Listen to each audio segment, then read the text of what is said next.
ఇక్కడైతే తిరణాలైతే చేస్తున్నారని చెప్పాను కదా, ఇంకా రెడీ అయిపోయి మేమైతే గుడికి అయితే వెళ్ళిపోయాము. ఈరోజు ప్రోగ్రామ్ వచ్చేసి కోలాటం అయితే పెట్టారండి.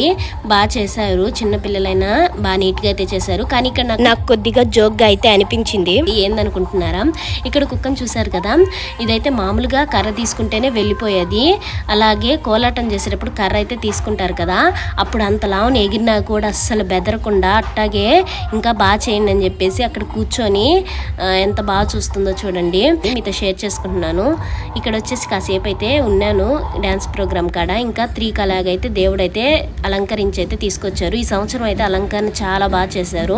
5 రోజులు అయితే తిరునాళ్ళు చేస్తారని చెప్పాను కదా, ఒక్కొక్క రోజు అయితే ఒక్కొక్క వీధి వాళ్ళు అయితే చేస్తారండి. అందుకనే ఒకటి మించిన ఒకటి అలంకరణ అయితే చాలా బాగుంది. ఇదైతే కళ్యాణం రోజుది, ఇదైతే గుర్రపు వాహనం. మీకు ఏ అలంకరణ నచ్చిందో కామెంట్ చేయండి. ఇక్కడైతే తిరునాళ్ళు అయితే చేస్తున్నారని చెప్పాను కదా, ఇంకా రెడీ అయిపోయి మేమైతే గుడికి అయితే వెళ్ళిపోయాము. ఈరోజు ప్రోగ్రామ్